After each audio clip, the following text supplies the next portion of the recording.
What's going on, everybody? Welcome back to the Saiffers BPat podcast. Today, we're talking about round 3 of Roland-Garros, the French Open. We got a bunch of great matchups in the WTA, a few iffy ones, but a couple good ones in the ATP as well. Today, we're going to be going over our first impressions for each matchup.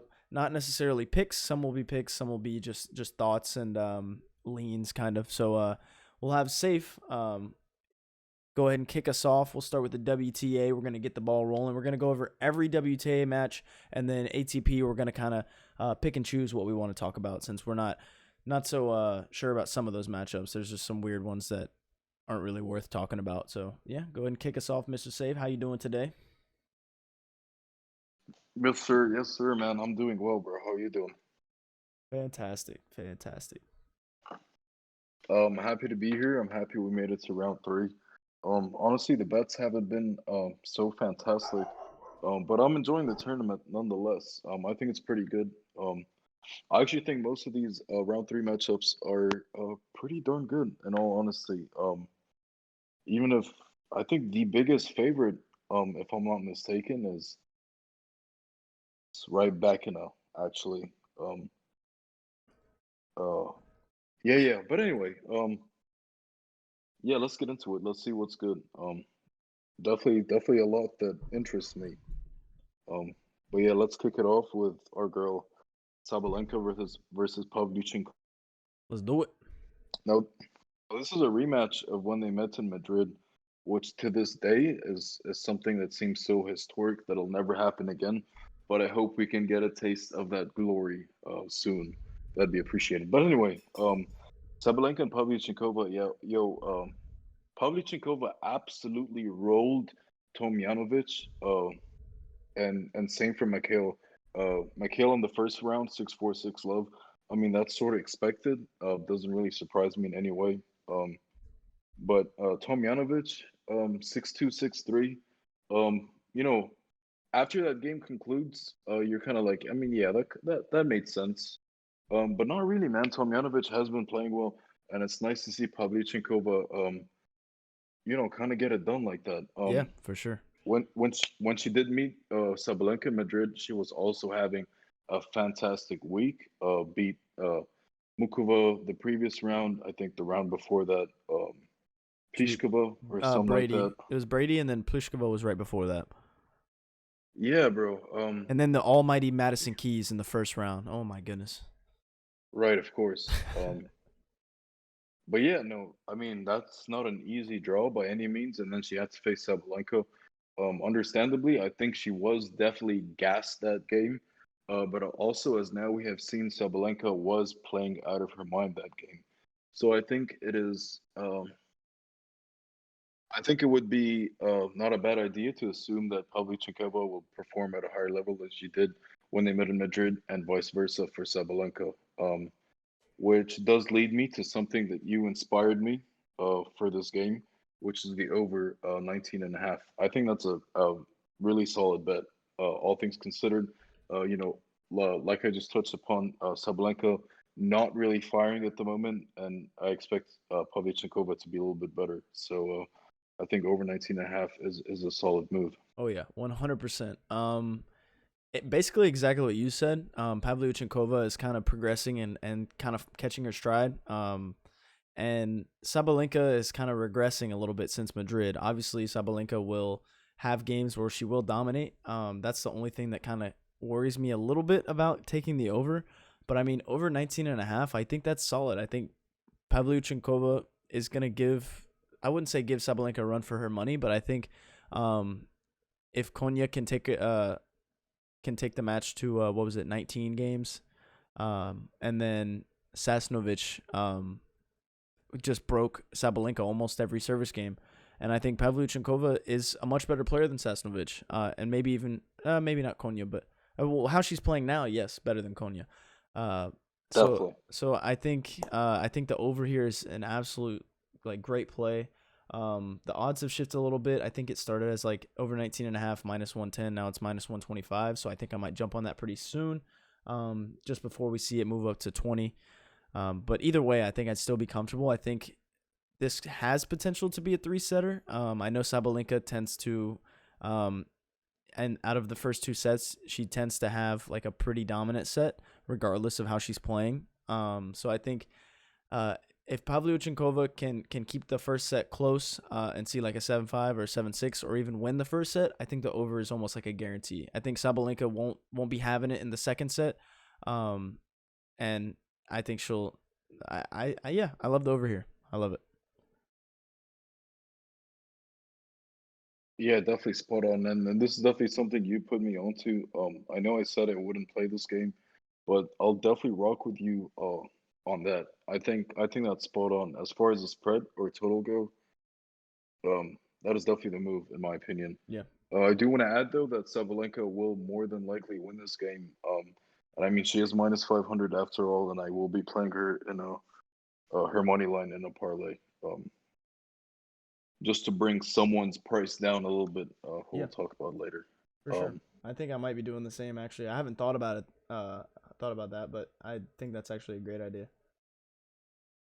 yes, sir, yes, sir, yes, sir. And wouldn't want to fuck with her spread or her 2-0 or anything like that, considering Pavlyuchenkova is significantly better than Sosnovic. Yeah, But and yeah, who knows? the two O's minus 175 anyway. So which is kind of, I mean, I guess it's rightfully set. But yeah, who do we got up next? Let's keep it rolling. Up next, don't want to spend too much time on this. Elena Rybakina, who is the biggest on the board for round three. I think she'll be a bigger favorite than Swiatek against Kontaveit, honestly. I agree. Uh, Rybakina is laying 6 games, minus 800 against Vesnina, who must be over the moon, honestly, that she's made it to the third round of a slam. Uh, but yeah, not much to say here, honestly. She had a walkover against Kvitova. First round, she beat Govorstova, who was an ITF player. Um, so yeah, basically a buy for right back. Definitely expect her to 6-2, 6-3 her ass. Under and her spread are a good move, but I wouldn't be too high on this just because you know a bit wishy washy in my opinion.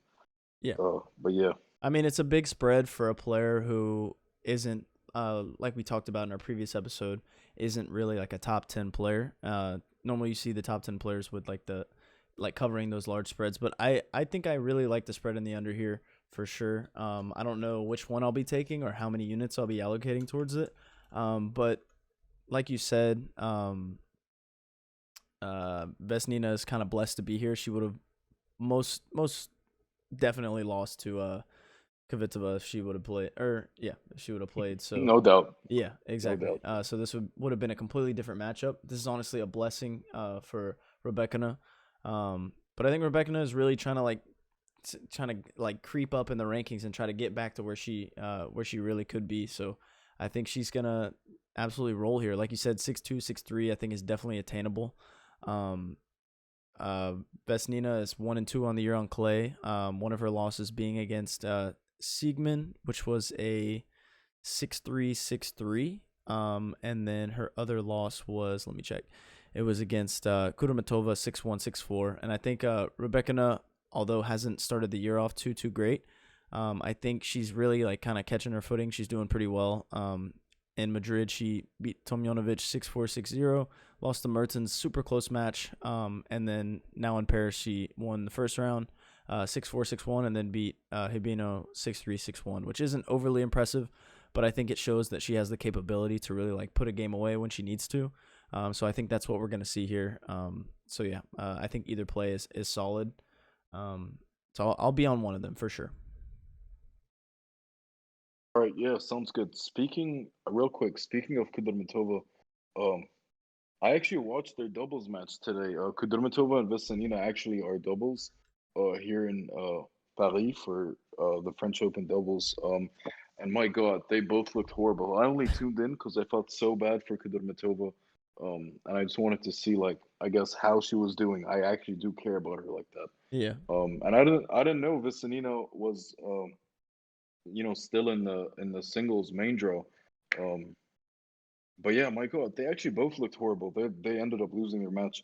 Um, kind of relevant. I mean, doubles and singles at the end of the day, but Vessanina didn't look too impressive. I actually never seen her play or knew what she looked like until I tuned into that match.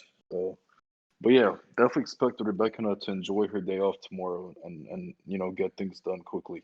Yeah, For definitely. sure, no doubt. All right, um, moving on.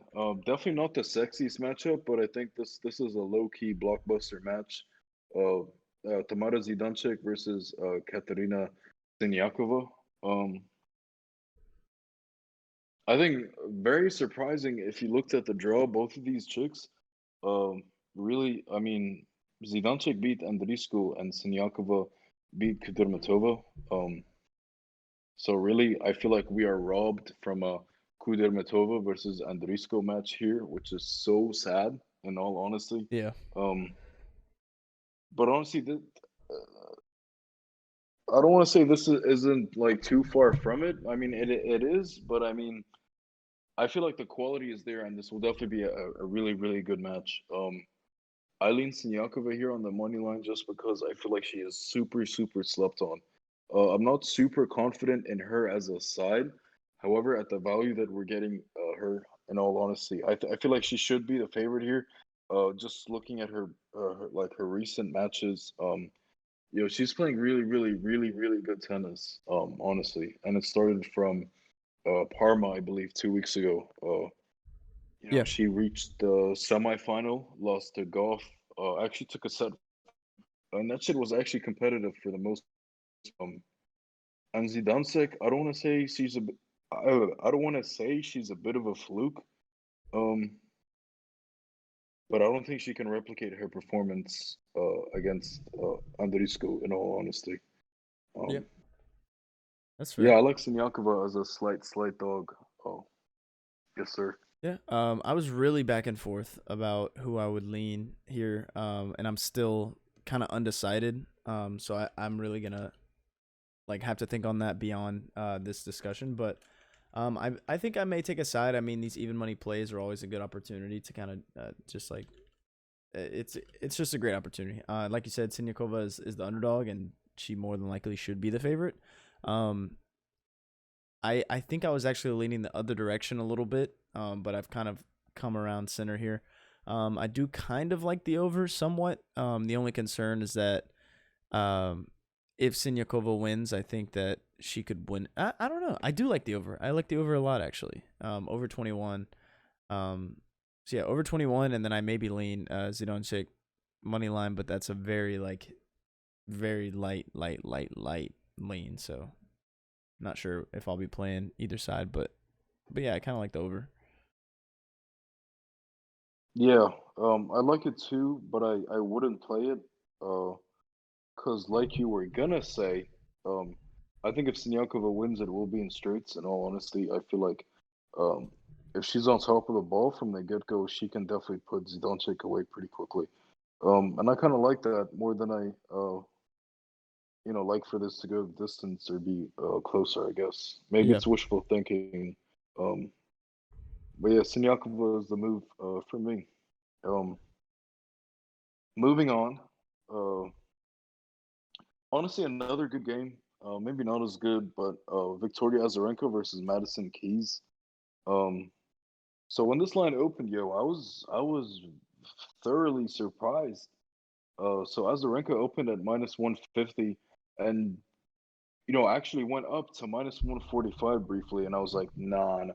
Like what a gift. I mean, I honestly thought Azarenka would lose in the previous round to Clara Tauson. But I mean, that's Clara Tauson, who's a very promising, up and coming player. And, Azarenka, in all honesty, hasn't been, entirely convincing, mm-hmm. throughout the year on clay, whatever it is. Very injury prone these days.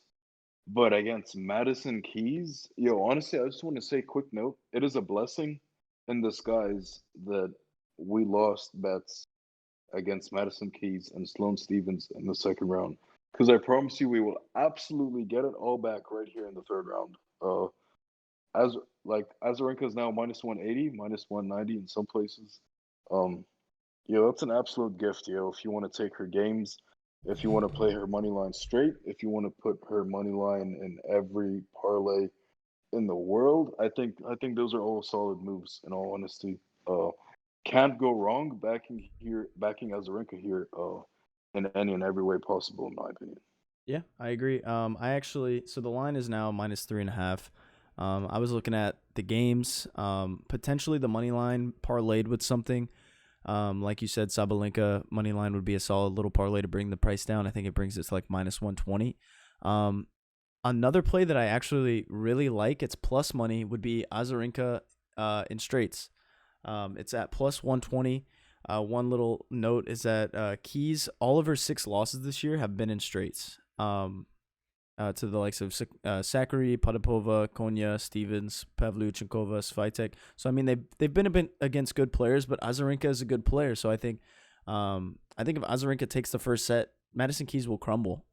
In every single one of those matches except for one, she's won 3 or less games in the second set after losing the first. Against Sloane Stevens, who's obviously probably the worst loss there. She grabbed 4 games, but I mean, I think the potential for her to lose in straights is honestly fantastic for plus money. So I think that's actually my play here. But I would still back her games, money line, all that, 100%. Yeah, definitely. It's an opportunity to back not only the better player currently, but the better player historically, honestly. Yeah. And it's against Madison Keys, for fuck's sake. Like, oh my goodness. Oh, I she's bad. If you lost Stevens twice in the space of a couple months, then oh no, she beat her she the yeah second time yeah round. she beat her. Okay, okay. I remember in Charleston she lost her 6-4, 6-4, I think. Yeah, that's right. Um, all right. Well, let's go Vika. Should be good. Also, I just want to say that Madison Keys is not a good clay court player. So yeah, let's move on. Yeah, she's not a good tennis player, period. Yeah, moving Okay. on. Okay. Um, Once again, speaking of poor clay quarters, Daria Kasatkina versus Sorana Cirstea. This is actually also low key a banger. Definitely a popcorn match. Maybe not a blockbuster game, but sort of like Zidansek and Sinyakova. I think very even. Could be a good one.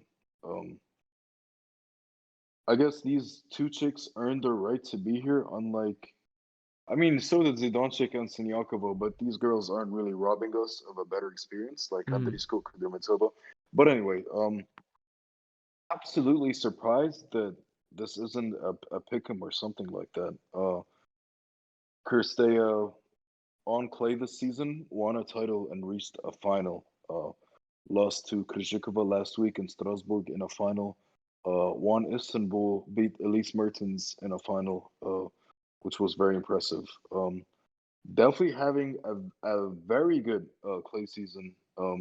And I don't know what on earth Daria Kasatkina has accomplished on clay this season to be a -200 favorite.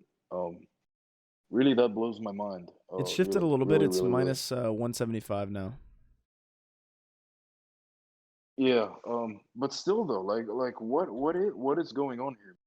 Yeah, I I know it agree. looks like Kristea struggled mightily in the previous round uh, against Martina Trevisan, who absolutely sucks. Like everyone knows Martina Trevisan sucks, but people need to not forget that she's a tremendous clay court player with a shit ton of experience who actually reached the quarterfinal last year.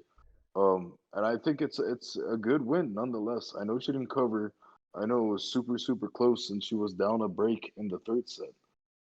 But yo, sh- like Kasatkina, come on, man. I think Kasatkina is overvalued because of her win against bum ass Belinda Bencic.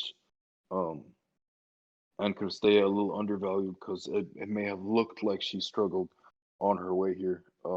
So I think all the value in the world is on Sorana Cristea. This line should be a lot closer. I like her games. I like her money line, and I do actually kind of fuck with the over as well. I think it will be close. A lot of Cristeo's games, honestly, lately have been going over the number. So yeah, let's see what happens. I'm literally exactly in the same boat as you.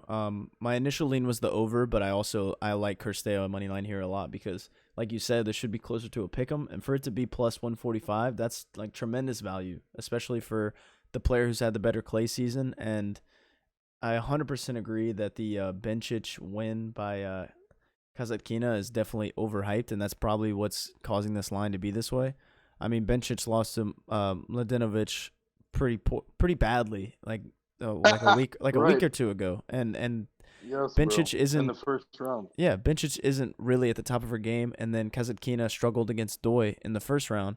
I wouldn't say struggled, but she was taken in 3 sets by Doi, and Doi's by no means a great clay court player. So I mean, um, Cristea is definitely a tremendous value here. So I might sprinkle everything. I may go a unit Cristea, 2 units on the spread, and then maybe like a unit on the over, something like that. But I definitely want to play heavy on Cristea here, without a doubt.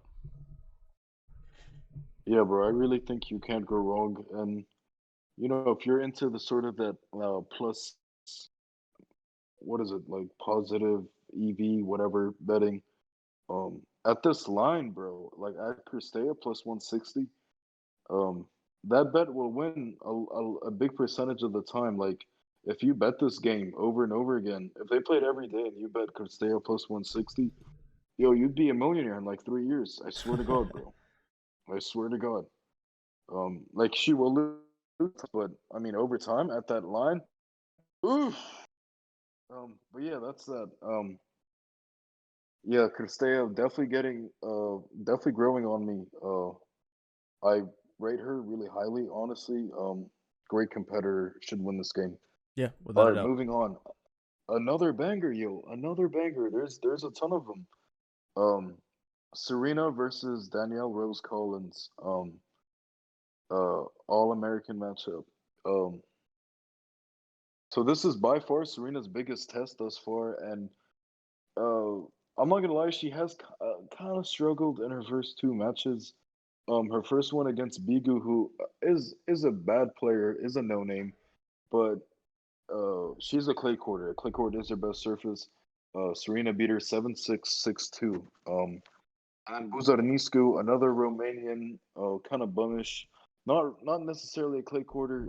Went to 3 sets. Now Collins is better than both of them in all honesty, even though she hasn't been playing much tennis lately, and I believe this might be her first showing on clay this year. Yeah, it is. If I'm not mistaken. All right. Yeah, but Danielle Collins as well made the quarterfinal last year here in the French Open. Honestly, had a tremendous run last year. I think she ended up losing to uh, Kinnan. either Kenin, Yeah. right, who was the finalist. But yeah, definitely likes playing here. Definitely is a very capable clay court player.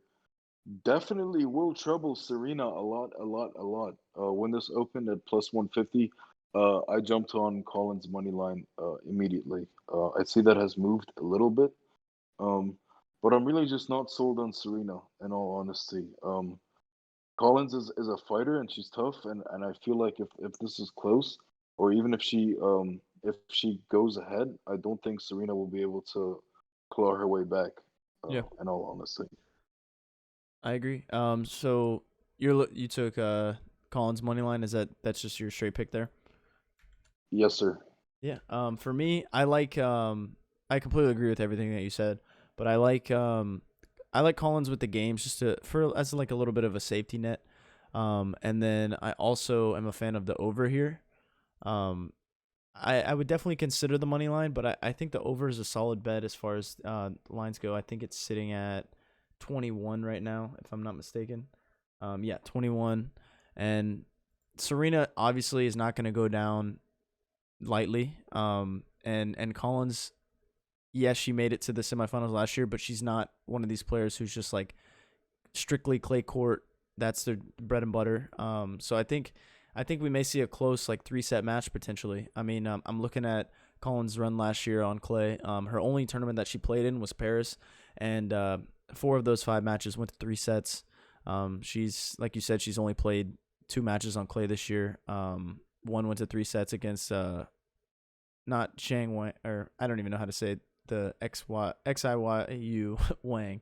Shiyu Wang. Xiu Wang. Okay, and then she absolutely demolished Kalinina in the last round. So yeah, I think there's definitely 100% value on the money line for sure. I think I would like, if I'm gonna play the over as well, I think I would go with Collins plus the games, because I think that has potential for both to hit, and then even if Serena were to win. So yeah. But I Yeah, don't I yeah, yeah. definitely see this being a 3-setter. They met each other one time this year on a hard court, and it went to 3 sets. The third set actually went to 16 games, which is pretty crazy. Or no, no, I don't know. What am I looking at? It says 10-6. I'm confused. What are you looking at? It says they went to 10-6 in the final set. Yeah, bro.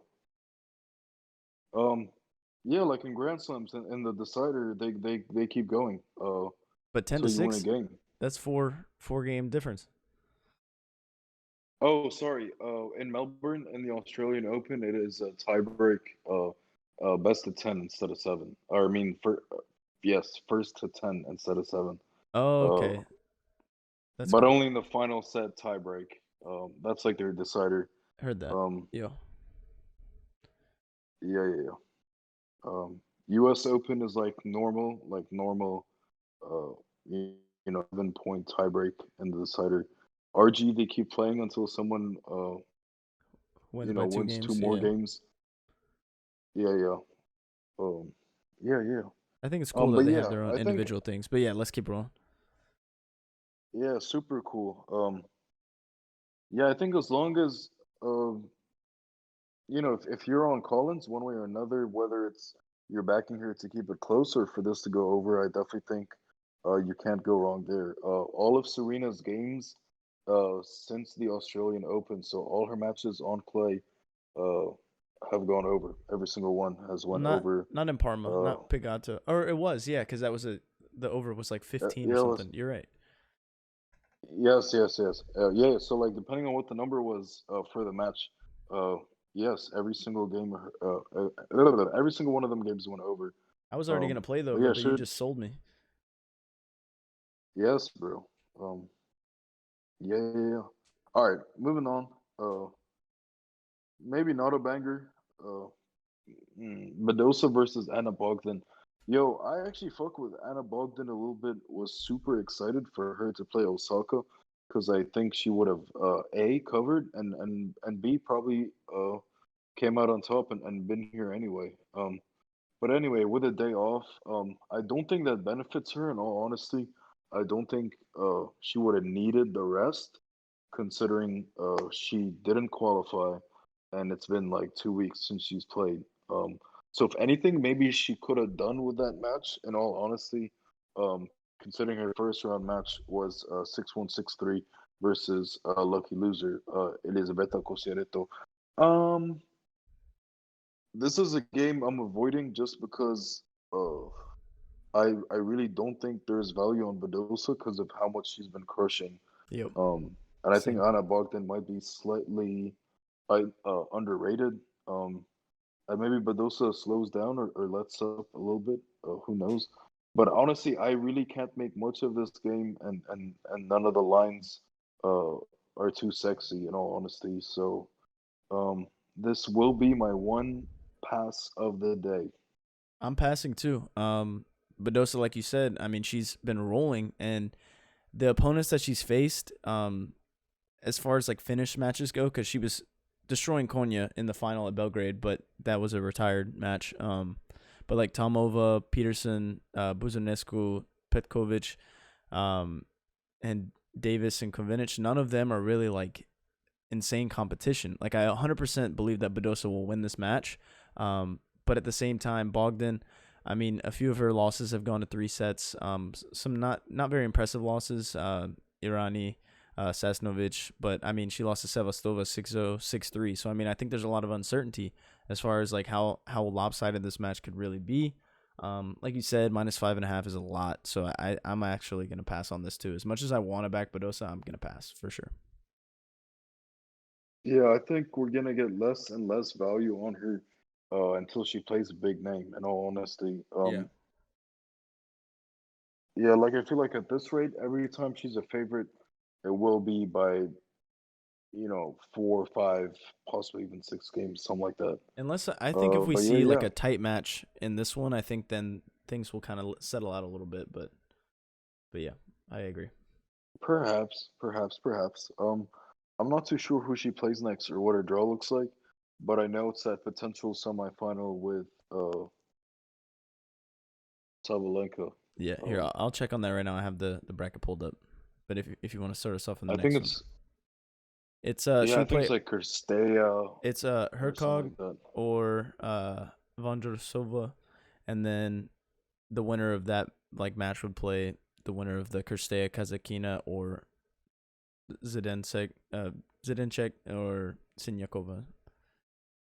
Yeah, yeah, okay. Yeah, honestly, that section is wide open. She should be the favorite, but I mean, don't sleep on uh Vondrousova. Don't sleep on honestly, don't sleep on any of them chicas. Yeah, Really. it's anybody's tournament. As good as some of the players I've played, it's anybody's tournament. Anybody can make a run. Anybody can have their time. So Facts. All right. Moving on. Last game for tomorrow. Um. Yeah. Speaking of Marketa Rusova versus Polona. Um. Yeah. I just want to note this has nothing to do with betting this game. But these two chicks, I swear to God, they're twins, bro. They're like spitting images of each other, and they're both Nike athletes. They wear the same exact dress, like the same, like how Nike has like the line, and like there's like different variations yeah, as far as like t-shirt or skirt or dress or anything. They wear the same exact dress, like the same cut and everything, and they look exactly the same. It's tune tune into it tomorrow and see what's good. Um, but no, in all seriousness, um, both of these chicks definitely deserve to be here, 100%. Very impressive in both of their wins. Vondrusova less so a little bit. Kind of let Kanepi get back, get ahead in the first set after Vondrusova being up 3-love with serve. If she held, she would have had that double break. Instead, she lost 6-4. Um, but then won 12 of the next 15 games. And Harmony 10, she absolutely gave her the work. Um, Vondrusova was worrying me a little bit going into this tournament because she was so poor on clay thus far this season. Even though she did make the 2019 final where she lost to Ash Barty, um, she's a good clay player, man. I think she's. I think the total, the spread is spot on. Vondrusova should be a favorite, but not by too much. Not by too little either. Herzog, um, we know her to be a bit of a bum. Definitely like a very slightly above average player, but not by much. But no, definitely impressive, yo. Beating Caro Garcia the way she did. Apparently Caro Garcia is like uh the Frenchie's favorite player, bro. That stadium was going so crazy. Um, the game was honestly a lot more one-sided than the score suggests. 7-5, 6-4. That second set was not even close. One bit. Herzog was actually up a double break.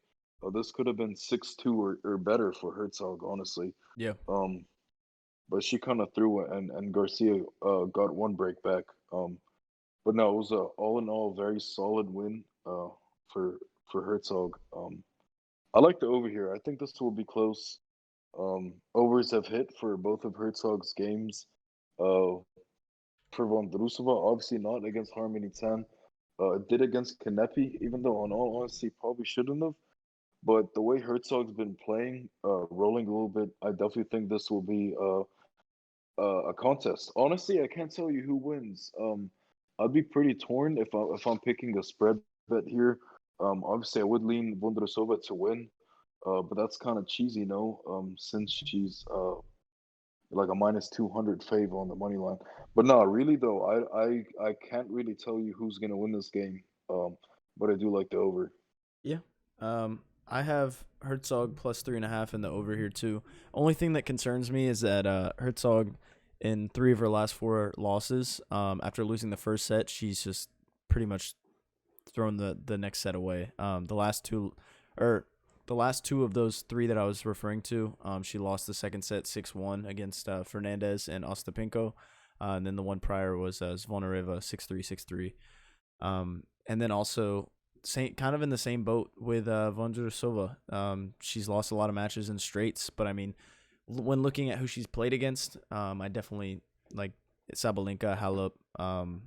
It makes sense. But yeah, I think there's definitely some value here in the over 20.5. It's not that high of a number. I honestly thought it would be maybe like 21.5, or 21 maybe, but yeah, I like it too. I think we could see at least one close set, maybe like a 7-5 or something like that. And then a potential 3-setter, especially with Vondrousova being the favorite, and I just don't think she's gonna come out and dominate her. Herzog, is, like you said, has been playing pretty impressive. So yeah, I don't think I'll be playing either of these, but I'll be keeping an eye out for the potential for, like, if I were to play it, how would my pick play out, kind of thing. Yeah, fair enough. I definitely think it has some live potential if Herzog wins a set. I may fuck with some Vondrousova money line to come back, but Yeah. um we- definitely another banger. Definitely a lot of bangers that really could go either way across the board tomorrow, maybe except the Bogdan game, Bogdan Badosa game. But hey, man, you never know. But definitely the Rebecca game, I think that one is going to be a little one-sided. Sabalenka and Pavlyuchenkova they really could go neck and neck for like the majority of that match. In all honesty, Yeah. but yeah. Jumping on to round the second day of round three, which will be on Saturday. Um, let's get into it. Yo, I'm so glad both of these chicks are playing each other because it makes it a very easy decision to pass on this game. Coco Gauff and Jen Brady. I'll be cashing in my Saturday pass on this game, bro. I have no interest in watching or betting this match. So go ahead. I actually I left this one out of my notes, so I don't even I don't even know what the line is. I guess the line might have popped up after I had already looked at all the matchups. So yeah, Oh, okay, my bad. no, you're good. It has nothing to do with you. I mean, yeah, Goff is minus 3.5. this is definitely a tough one because golf likes to give up a lot of points and sets to players who are definitely lesser than her. But then whenever she plays against good players, sometimes she'll absolutely smack them up. So I mean, this is tough. I mean, maybe lean the over here, just because Brady in her losses she tends to kind of keep things interesting and keep them close, at least a good amount of the time. And then golf, I've lost a few unders from her, because I expect her to dominate. That's what she's supposed to do. But I mean, I don't know. If I were to play it, I would take the over. But for the most part, I don't think I'm gonna play it. But I mean, over would be my play if that were the case. If I were to It play it. seems like you're forgetting that she's bad. Who, Brady That's what it sounds like. or golf? Uh, Golf. She's not bad You though. say no, no, she isn't. She isn't. I'm playing. I know what you Honestly, mean. I I know what you would mean though. if I had to bet this game, I would take her minus 3.5. In all honesty, minus 3.5, minus 110 against Jen Brady. I would mess with that. I feel like she's really gonna show up to this game. But so will Jen Brady. But I mean, I feel like we're gonna get their best, and if they're both at their best, I definitely like golf. But I don't know though. I'll take the Yeah, over. no. Maybe. Yeah, too many maybes, too many ifs, Yeah, ands, or that's true. maybes. I'm not fucking with it entirely. So I'm happy to move on. Yeah, let's do it. Let's move on. Absolutely. Ew, yeah. What a shitty way to start. Uh, sad day. Anyway, next up, another All American match. Yo, this is the third. The Yes, bro. So the six American players in the third round, they're all playing each other. So we got three USA versus USA. Collins Serena, and then Golf Brady, and then this one right here, Sonia Kennan and Pagula.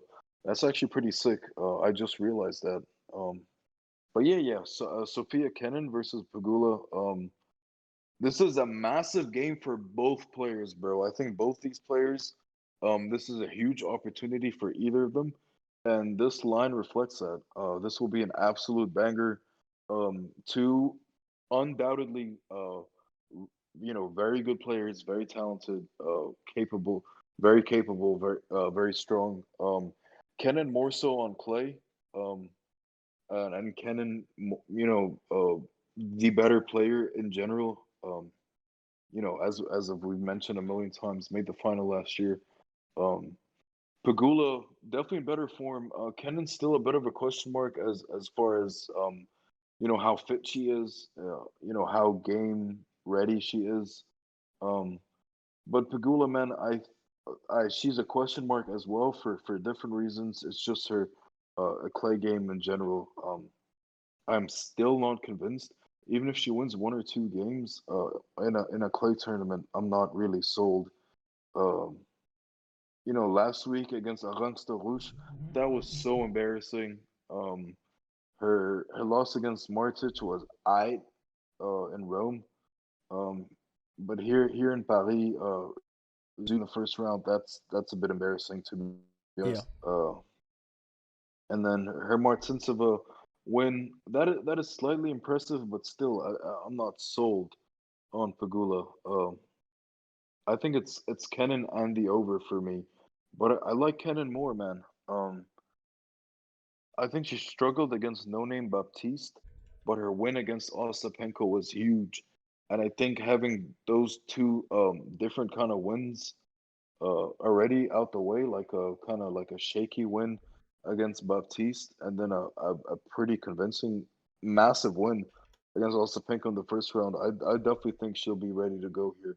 Um, Against honestly the worst player and the inferior clay quarter, in my opinion. Um, yeah. Okay. Yeah, money line it over.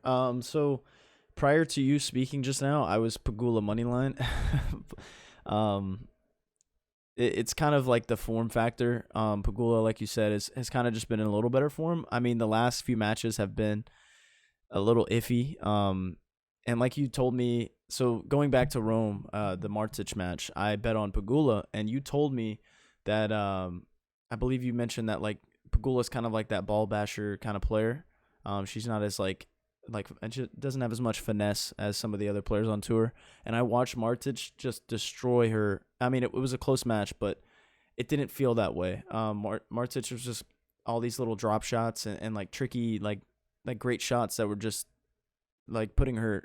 I think she held the lead a majority of the match. She was up a break for a majority of the match on each side or on each set. And then like the form factor coming into play, I think I still kind of lean Pagula money line. I've yet to see Kenin really like show what she's made of. I know she has the potential to come out and just do big things. But I want to see that first. The Ostapenko win, yes, that was impressive. But I want to see more. I may not play this one. I may. I like the over here too. Kenin, obviously, a ton of her matches go over. Looking back at her tournaments this year, Pagula not so much. But if you look at their past three head-to-heads, one of them being this year, they've all gone to 3 sets, and I think it's just that like American rivalry, like two like you had Pagula in your top 20, like two top 25 players, I would say, going head to head. No doubt. Yeah, so two top 25 players going head to head. It's bound to be a battle. If one of them doesn't show up, then that's just how it's going to go. It's going to be lopsided, but I think on 9 times out of 10, these two players are gonna have a tight, close like battle. So I like the over here too. The only concern is that it's at 22 right now. So, but yeah, I kind of lean Pagula, but not super confident in it. Yeah, rightfully so. I think the total should be that number. Really, really hard to imagine that one of these chicks is gonna run away with it. But even though, I mean, that is always possible in the end. Um, so I think 22. I think honestly, as high as a WTA total would go. In all honesty, but yeah, really excited for this. A lot of bangers, man. A lot of bangers. Yeah, Should be a good one. for I think sure. it'd be a huge win for either player, and I'm sure whoever wins this game, it will be impressive. No matter what, in all honesty, if you come out on top in this match, Yeah, um, because it's not an easy game for either player, and it would mean the world to whoever wins this, for sure. for sure. Um, Yeah, and there's more so yeah, yeah. bangers to come too. There's a few more bangers, a couple more. See. All right. Yeah. Annette Kontaveit versus Iga Swiatek. Um, All right, man. To talk about Annette Kontaveit, real quick. Definitely one of the chicks I'm also super high on. Um, Against Gulabich, yo, I had her in that money line parlay, and I was shitting myself until that third set. So she lost a first set tiebreak, and then won a second set tiebreak, and then bageled in the decider, which was kind of crazy. Um, but absolutely gave Mladenovic the runaround today. She really did, and Mladenovic has, had some decent clay court wins. Um, and she is a very good clay courter. Mladenovic is, and Kontaveit she looked tuned the fuck. That was very very impressive. But today on Saturday she'll be facing Iga Swiatek, which is as tough as it gets, to be honest. Yeah, she's the favorite for the tournament. Coming into the tournament, she Yeah, was. yeah, probably the toughest it will get, honestly, on clay. Um, her matches, uh, 6-love, 6-1, 6-1, but then a 7-5 against Kaya Juvan. Little, uh, little curious to see what the line is. I heard that it's 5.5 and then 19.5 for the total, which is a one game discrepancy. So I don't think that's correct, but it might be. Uh, minus 5.5 and 19.5. I would definitely fuck with Kontaveit plus 5.5. Maybe not though. I mean, it sounds bad saying it, but I don't know, man. 'Cause I definitely would. I definitely wouldn't do no under, but the over is kind of scary at 19 and a It's half. definitely a tough match. Yeah, it is. It really is. I don't know though.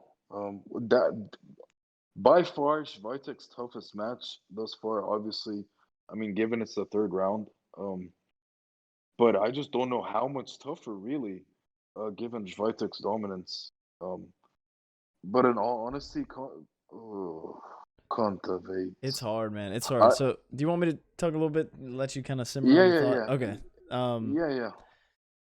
for me, I think I would like Swiatek, and it's like it's not nothing going against Kontaveit because she's played great.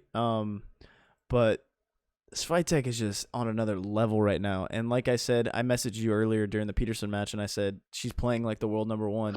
And that's just specific to clay matches, but it really looks like it. I mean, it was beyond impressive to double bagel Pliskova in the final in Rome, and like that entire run at Rome was just incredible. And then you look back at last year in Paris, where she just obliterated everybody that she came in contact with.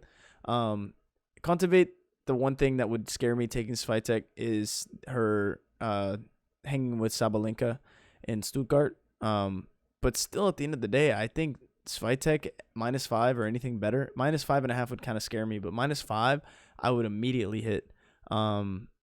I think that Swiatek has just like it's hard to fade somebody who's on such a hot streak, and like this tournament is it's her tournament. She's the reigning champion, and she has I think I saw some stat today, and it was like she's dropped on average. I think in the like this tournament plus last tournament, she's dropped on average like 3.8 games a match or something like that. She's just out of body like when she's playing in Paris on these clay courts, and I think it's hard for players to go back to back and like win a tournament and then go to a Grand Slam and win. But I'm not saying she's gonna win, but I think she'll get there. I think she'll get to the final. And that's obvious that she's gonna win this match. But I think Swiatek for sure -5. I would definitely jump on it. And that is in no way a fade of Kontaveit. It's just sheerly riding the hot like train that is Swiatek. Here's the thing, man. I just looked at this because I was curious. So Kontaveit leads the head-to-head 2-0. They actually met earlier this year at the Australian Open. I mean, I know it's on hard court, but getting a Grand Slam main draw, a Grand Slam win, not only a main draw win, but a Grand Slam win against Wojtek, I think that's pretty impressive. Wojtek took the first set 7-6 in a tiebreak, and then Kontaveit 7-5, 7-5. So definitely super close there. And then in the previous year, 2019 in Cincinnati, also hard court, Kontaveit won in straights 6-4, 7-6. So definitely some really, really, really close matches. But those were in hard court, and we know that that's like sort of night and day for Wojtek. But I don't know, man. I think the over is a good play, even if like let's say it's 19.5 and the spread's 5.5. That extra game, uh, kind of scary. Uh, but who knows, man? Only reason why I'd go over instead of I might be overthinking this a little bit, but I'd go over just in case Kontaveit somehow wins a set and then just gets crushed moving forward and doesn't cover 5.5. But really, I think that might be the play either way. Honestly, I know it's super super scary, but I don't know, man. So I think the I don't line know. will probably be like -5.5 somewhere in there because I'm seeing on SofaScore that when you look at their matchup, it says that Swiatek is a -588, which obviously isn't going to be completely accurate, but and things will change, but I'm sure that's somewhere near the opening line. Yes, yeah, sounds about seems a little inflated, but sounds about right considering that she'll more than likely win this game as Swiatek. Um, but yeah, if it's a total less than 20, which I think it will be, I think I like it. And if it's like 5.5 or 6 games for Kontaveit, I think I like that too, honestly. All right. Well, let's keep the ball rolling. We've been chatting about them for a little bit. We'll get the line when we get it. Yes, sir. Yes, sir. Yes, sir. Probably the first non-banger, but another chick I'm super high on, Marta Kostyuk versus Grasheva. Um, Kostyuk, two really impressive wins. First round more so against Muguruza, who really wasn't 100%, but for Kostyuk to do what she did, in all honesty, just sort of really, really dominate that match and give Muguruza no chance to find any rhythm or get in or really, make her mark on the match. I think that's really, really impressive, especially in your first ever in the first round of your first ever Grand Slam. Definitely liked what I saw there. Today against Seisei Zhang, not as good of a caliber player, but definitely someone that was sort of giving her 110% from the other side of the net. And she took care of business pretty easily in all honesty. Faces Grasheva. I think the lines make sense. She really should be -4.5 against Grasheva, and I like that a lot. I think Kostrick really will crush anyone of that level at the moment. I Um, agree. Grasheva's wins, Kamala Georgie, not sure who it was first round. Arua Barrena. Arua Oh Barrena. yeah, that's right. Um, Yeah. No, neither of those players are anywhere near Kostyuk's level, and I think Kostyuk will absolutely crush. I like her games a lot, a lot, a lot. Minus 4.5, a lot. Under 20 as well. I think she'll keep staying under that number. Um, but yeah, I'm rocking with the games. Kostyuk minus the games for this one. Yeah, so that's the only bet I've placed so far was the games also, and I went ahead and felt like it was just solid value, so I put a couple units on it. I just think that Grasheva, like you said, hasn't played anybody of the caliber of Kostyuk. And then looking at Grasheva's last few losses, her last or three losses have been by more than that spread against lesser players than Kostyuk. You look at Burrell, Purell hand sanitizer, my bad, Martic and Paolini. And I think that Kostyuk will come out. I think honestly the spread could be like a -5 or even something like that. I think that'd be like I think that's reasonable, to be honest. I may actually add more units because this is probably one of my favorite plays tomorrow. So, or not tomorrow, but when it rolls around, it's one of my favorite plays for sure. Yeah, definitely. I have this at minus 3 units. I'm yet to lock up minus 3 units. I have this for my. I have the minus 4.5 for 3 units at the moment. Yet to lock it in, but I probably will here pretty soon.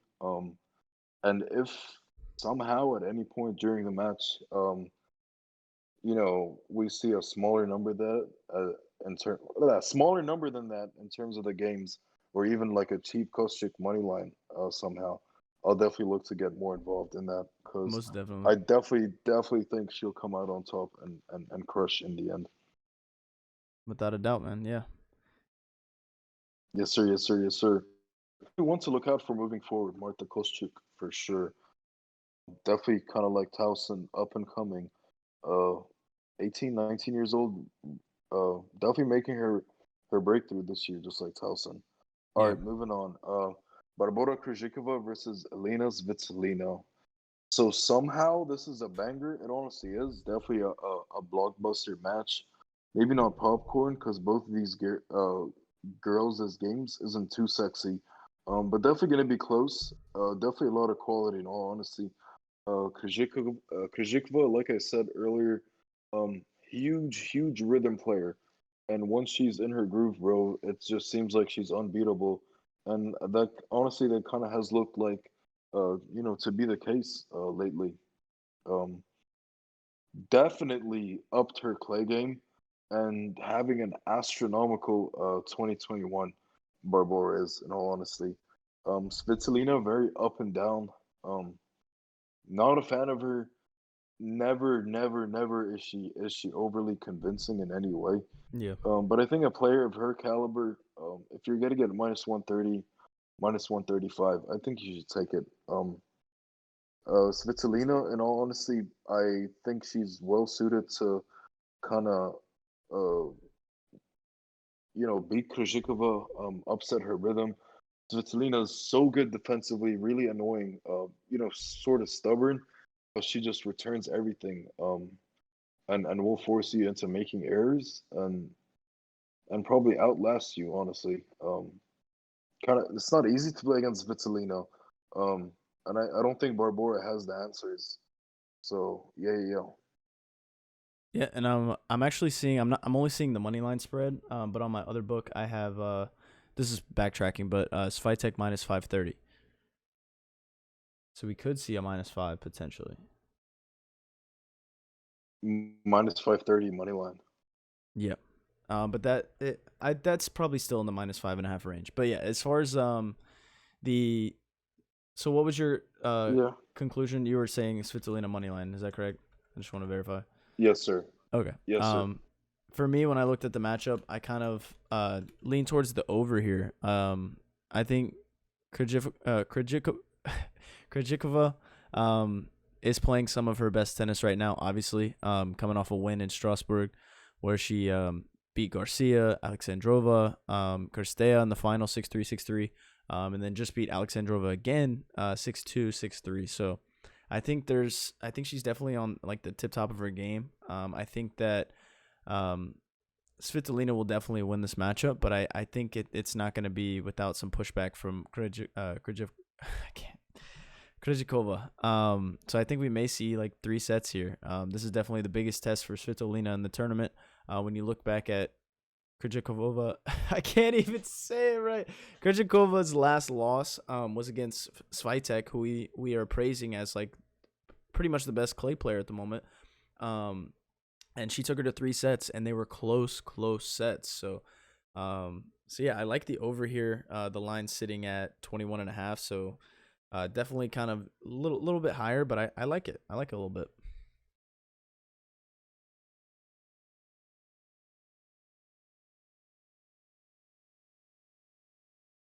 We got up next. Yeah, sorry, I was on mute. Yo, you can just call her Barbora. She Barbora. honestly Yeah, that's better. looks and Barbacoa. plays like a Barbora. Yeah. Barbacoa. That's her name. Um. Pork. All right. Moving on. All right. Magda Linette versus Ons Jabeur.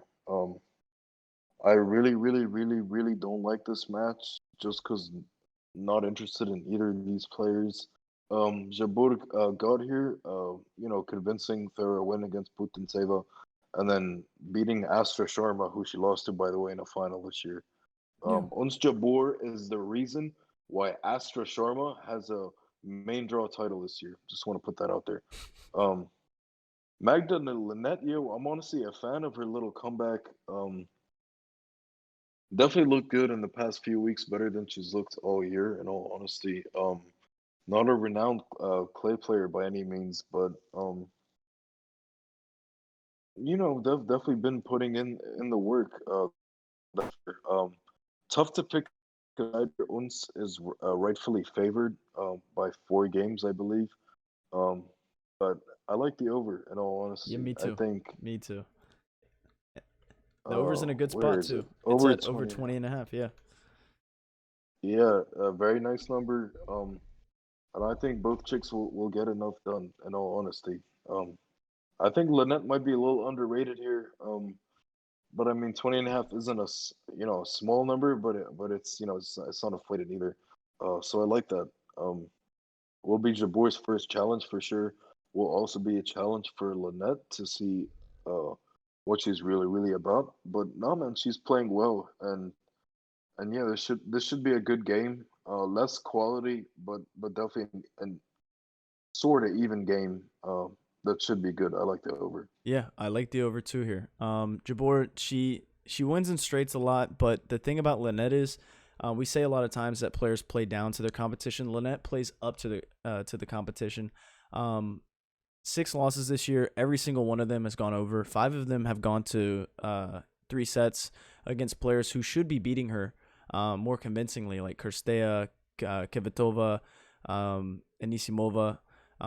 Lynette is just a fighter, man. She really comes to play. We saw that today when she 6-1 Barty in the first set, which ultimately led to Barty retiring. But yeah, Lynette's playing some great tennis as of late. Jabeur is doing her thing as well. Pretty convincing wins in the first and second round. So I like the over here too, especially at 20.5. We're not looking at like a 21.5. I think they are kind of like undervaluing Lynette a little bit. But yeah, over for sure. Yeah, once again, I think this will honestly mean a lot to both players if they win this game. But Jabeur, slightly too big of a favorite, but I think it kind of makes sense. But I'm definitely not buying that. I'm not buying either side. Even though you can make a case for both, but the over for sure, man. Yeah, Definitely a good spot. Definitely a good spot for that, for sure, for 100%. sure, for sure. All right. Second last game on the third round. Elise Mertens versus Maria Sakkari. Yo, this is a good game. This is a real blockbuster game for sure. Popcorn match, for sure. Both of these girls in our top 20s, I believe, Yeah, faced each other 7 times. Elise Mertens leads that head-to-head 4-3. Um, Zachary owns the but yeah, clay bro. 1-0. Yes, she does. In Morocco. But yeah, here's the thing. This is really tough to predict. In all honesty, I do think the lines should be a little closer. I really don't think there is a solid case for why either player should be a favorite. In all honesty, so I think it's a coin flip for sure, 50-50 game. As far as the value is concerned, that would make me lean with a dog, which is Mertens. In all honesty, if Sakri was the dog, I would lean Sakri. Just because of the value. Maybe that's not true because I'm a bit biased towards Mertens, but I don't know, man. Like I was telling you before we got on this call, um, Sakri's been playing too good, and what that means is that if she hasn't been fucking up or doing some crazy bum shit, in her build up here, it means like it's gonna happen. It's Like on the this is the way. game. It happens. Yes, bro. She can't go 3 games in a tournament without you seeing some like inexcusable shit that she pulls at some point in the match. So I'm banking that this is gonna be it right here. Mertens kind of struggled a little bit with Zarina Diaz today, who's really no joke of a player. Definitely uh above average competitor. Um, but yeah, Mertens at plus money is not something you should honestly turn down often. Especially against a player that's Sakari, who's very susceptible to just you know kind of just crumbling, man, and breaking down and just shitting the bed entirely. Having said all that, though, dog and over for me. Um, definitely a good reasons to do both. Honestly, oh yeah. So for me, I kind of disagree with you. Not disagree, but I kind of lean towards Sakari minus 2.5. Um, I think that she's got a little more in the tank. I mean, obviously, this is going to be her biggest test so far.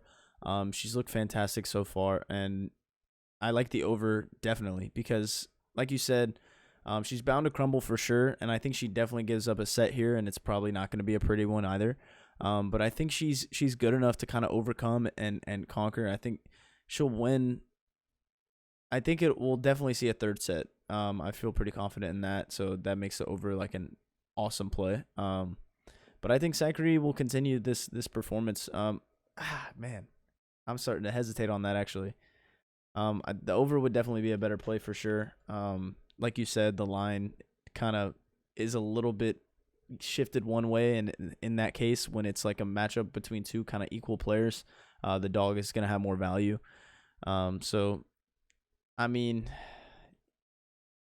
yeah, I'm a little hesitant to like really commit to Sakari, but the over is definitely a move for sure.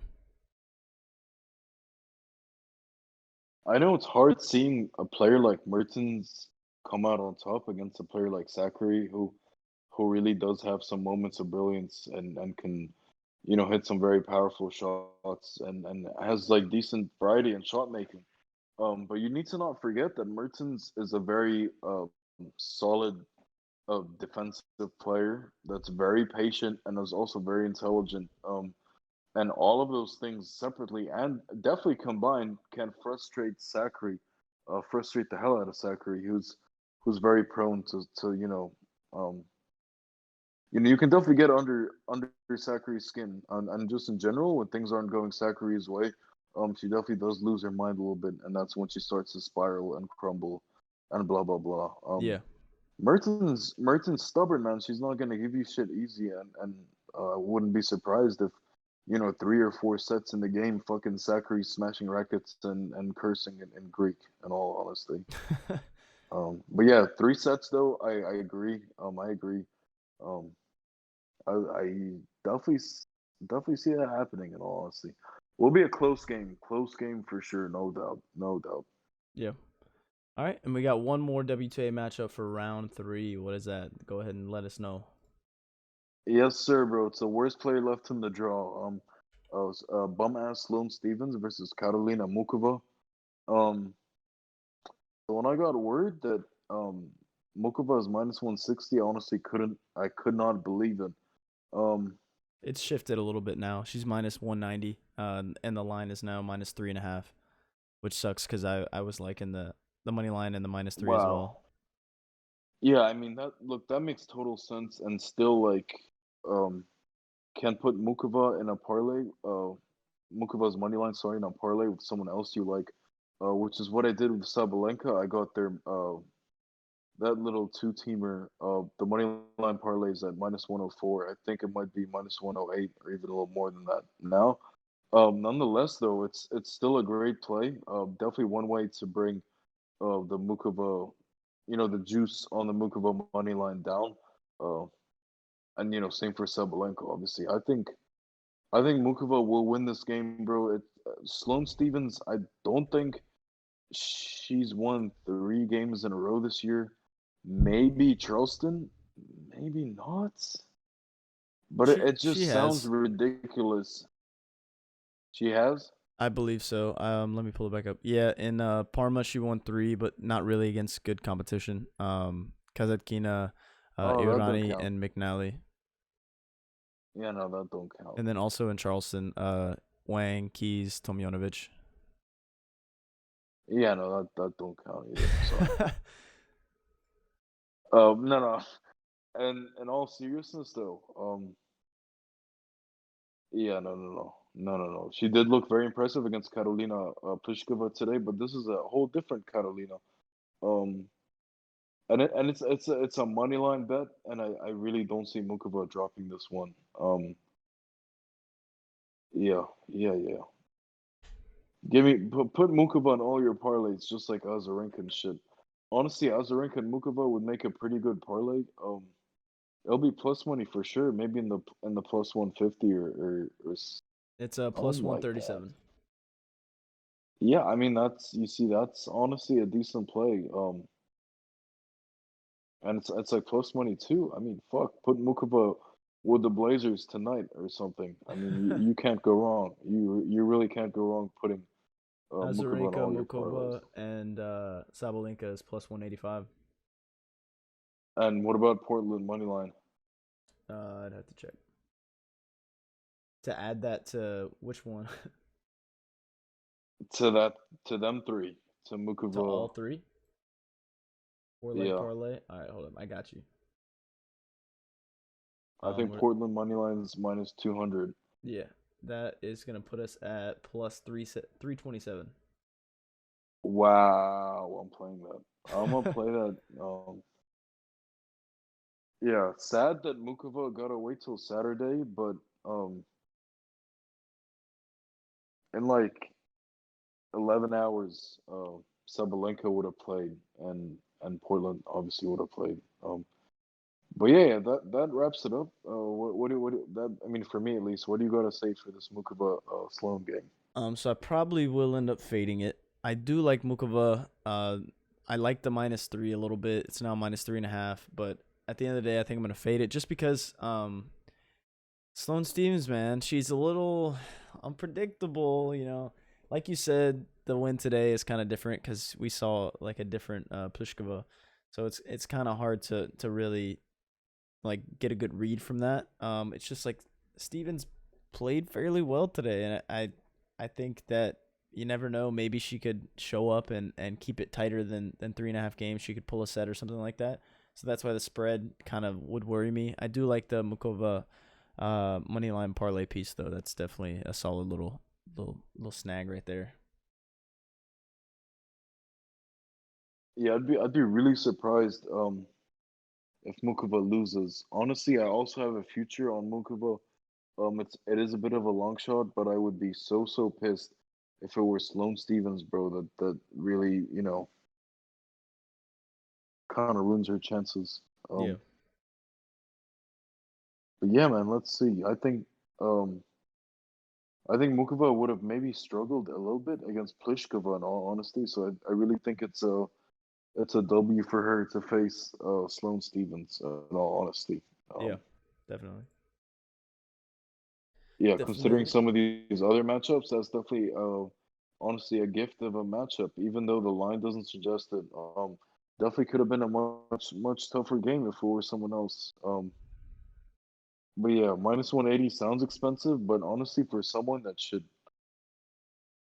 really win this, like 80% of the time, I think there is value there. Games as well, like you said, I wouldn't want to fuck with it. Um, I don't want to like do too much here, but I mean, if you like the money line and a bunch of parlays or even straight, I really, really don't think you can go wrong with that. Yeah, for sure. All right, and I guess that wraps up our WTA. We're gonna touch up on a few ATP matches. I'll let you kind of take lead here. There's really nothing specific that I really would love to talk about, but I mean anything that you want to dive into, I'm definitely I could pick a side and give my feedback on that.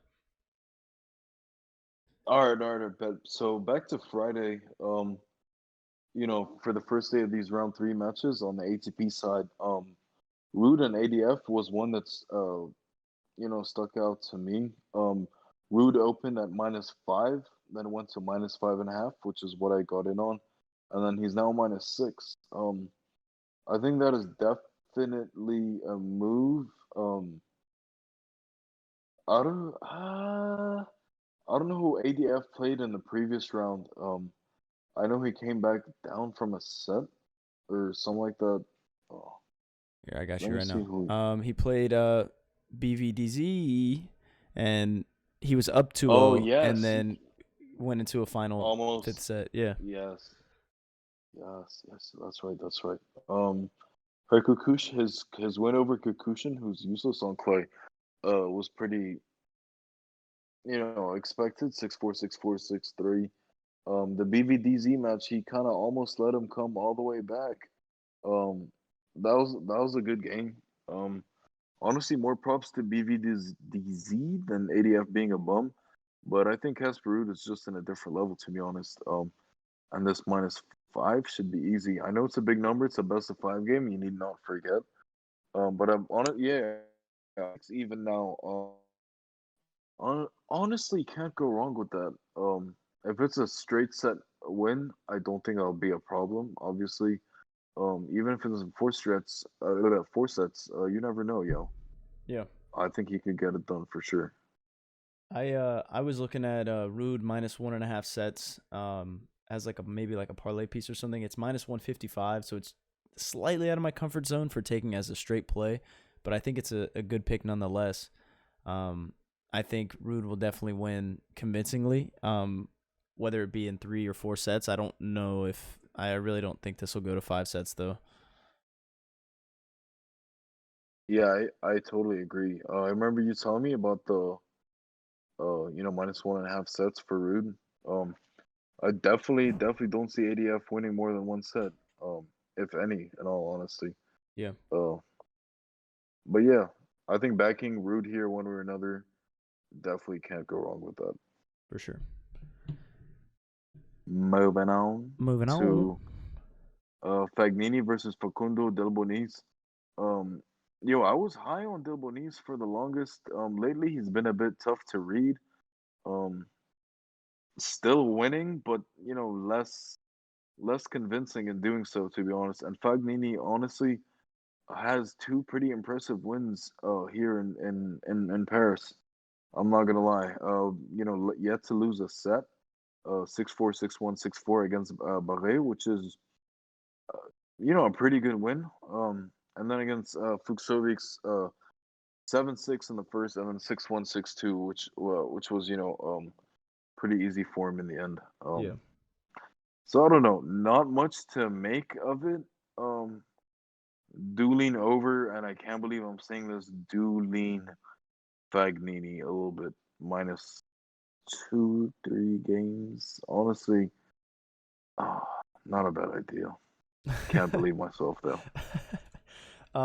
For me, I was initially leaning something not necessarily double knees, but something that would like um kind of favor him. I was looking at the +1.5 sets, but that would require him to win 2 sets, which I don't know if that'll happen with how Fognini's playing. Fognini -1.5 sets is actually at -110, which is not super bad actually with how he's playing. Um, but I'm just gonna end up fading this one. Definitely not something I want to be on. Yeah, definitely. actually coming out and saying that I lean or fuck with Fagnini is one thing. Making myself actually bet on him and put money on him is a whole nother thing. And I do think that I won't end up playing it. I guess we'll find out tomorrow or later tonight. But I definitely do lean that way, and I think the smarter play would be to take uh Fagnini one way or another. Yeah, I agree. No, no homo. I agree. I All right, completely agree. all right, all right, all right, all right, all right, all right, all right, all right, all right. Moving on. Henry Laxonen. Uh, who people are sleeping on this dude. Yo, he's low key. He's low key having himself a week, even qualies. Yeah, he plays against Nishikori. I know you call him the over king. Um, I might tail you on that, but I'm definitely all over Laxonen plus 5.5 games. I think that's a fantastic bet.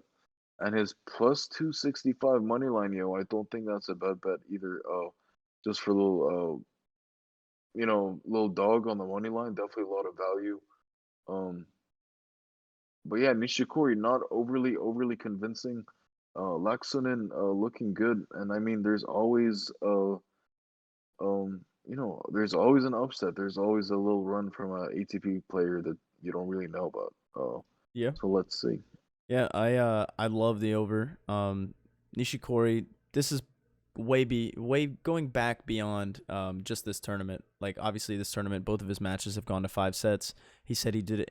He said he likes that because he just gets to play more tennis. He said that as a joke in like an interview, but I think that like you said, Laxonen is kind of slept on. I think he'll grab a set at least.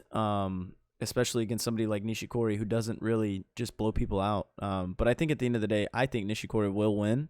But either way, I think this will go to 4 sets or beyond, without a doubt. So I love that play. Yeah, maybe he truly is the king after all. Y- I did see how he said that like he's played a shit ton of hours and 10 sets so far, and how he loves playing more tennis and that. But fatigue might be a question here, which is why I sort of lean just like Sonnen and the games. If it does go over, I think the games will look good regardless, but I worry that it mightn't, honestly. Um, but yeah, definitely can't go wrong with Dogan over, in my opinion. Would be kind of silly to back Nishikori, considering Laxonen's superior form, red hot form, and the amount of playing time Nishikori already has under his belt. Yeah. Yes, sir. Yes, sir. Yes, sir. Um, Zverev, Jair. Don't want to spend too much time on this. Uh,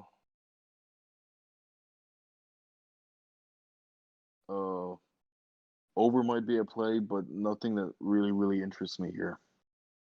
Yeah, over was my lean also, but something I'm not gonna touch. Bet.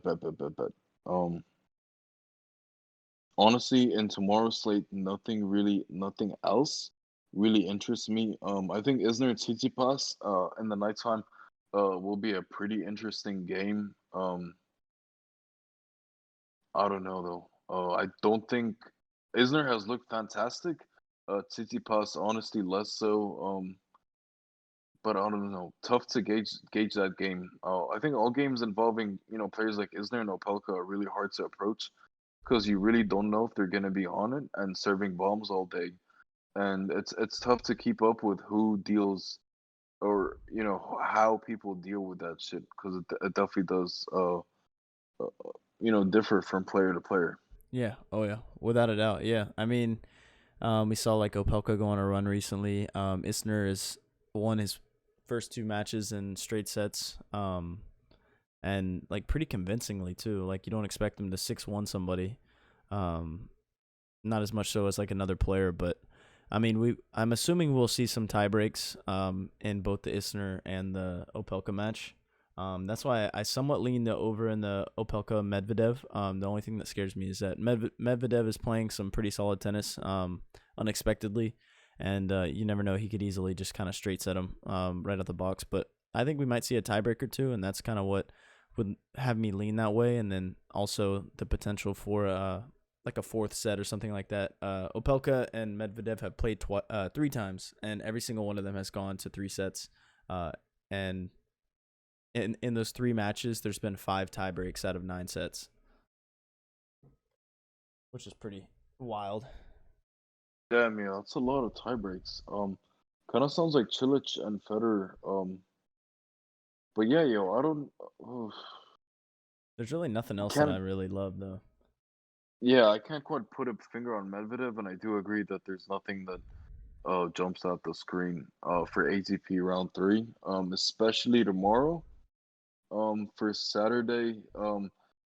I actually haven't seen a lot of these lines. But looking at it, seems like another slate that's gonna be hard to approach and break down in all honesty. So maybe we get there when we get there, but I feel like um not a lot popping on the ATP side in all honesty. Yeah, I mean WTA is where we like to rock. So we'll discuss some like ATP stuff in the Discord.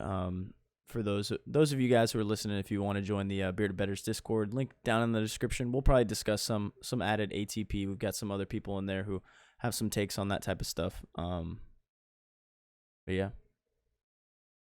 Yes, bro, and that's where you find all our live bets, all our leans for whatever game you'd like to bet. I noticed a lot of people, when it comes to tennis, they sort of want to bet on certain games. I don't know, maybe because they'd like to watch them and have something writing on it. But yeah, we usually most of the time have someone on one of the games. So yeah, feel Yeah. free to join. Check it out. Hit the link in the description. Come chill with us. We're there during the matches, like he said, doing live plays, that type of stuff. Pre-match, we'll post our picks. Post-match, we'll kind of discuss just some things and like plans for the next day or up and coming matches. And then also check us out on Twitter. Links in the description. Also, our tags will be on the screen, so you guys can check that out. That's where we post all of our plays, our pre-match plays, not the live plays, all the time. But yeah, make sure you follow us there. Join the Discord. Tons of great tennis to look forward to, and I couldn't be more excited for tomorrow. Yes, sir. Let's have a fantastic round 3. Let's do it.